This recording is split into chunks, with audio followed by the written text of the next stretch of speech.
So there's this video of a Target employee who punches a woman in the face because she was being really aggressive. She wanted to walk out with some product and she wasn't allowed to. And then, instead of accepting that this is a situation of shoplifting, she wanted to couch it as an issue of reparations, as if she is owed whatever like knickknacks or junk that she was shoplifting from Target.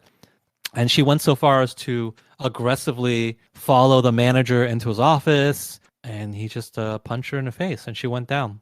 The thing that I want to take from this whole situation is that there's a larger conversation about reparations that is moving the Overton window in such a way that it's almost considered like the default position that, yes, of course, reparations are the right thing to do, even though they're not. I won't go into why I disagree with them. It has to do with, whether or not the people alive now have anything to do with, what happened with slavery and how to even determine who had a relationship to this and what the relationship was. I mean, people are of mixed race, people have mixed backgrounds, et cetera, et cetera. And we've also done a lot of things to try to, bring the Black community up over the years, et cetera, et cetera. So I don't agree with reparations, but the point I want to focus on is that there's a concerted effort to push the Overton window to a point where even saying you are not on board with reparations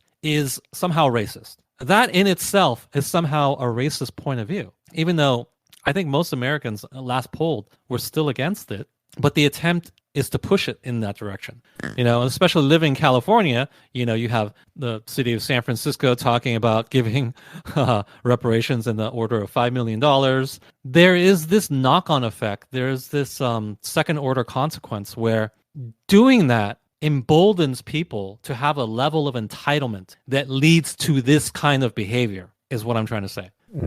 Yeah. There is this woman who feels righteous indignation that, why shouldn't I be able to just take this junk from Target? Because, reparations, I haven't gotten them yet, so I'm going to take this. And you can say, well, that's just one person, and it's a very stupid person, and this is a very stupid conclusion to draw from this conversation. Yes, I agree. However, remember also that a lot of people in the country are stupid, and they draw stupid conclusions, and the further you push the conversation, the further you push the Overton window, the more you will have people who do this kind of thing. I don't even necessarily think, given the environment, that this woman's acting stupidly. I mean, it's pretty logical, actually.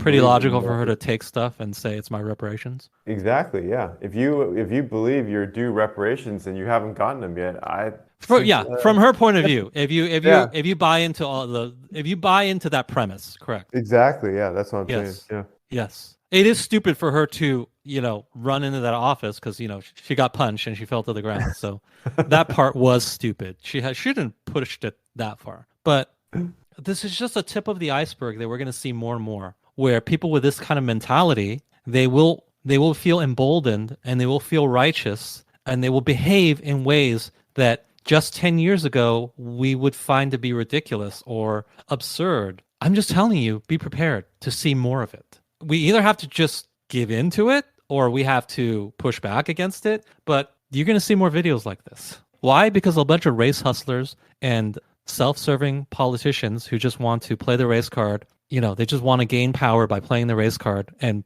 fomenting these divisions. They keep pushing this. They keep pushing this narrative, and this is going to be the result.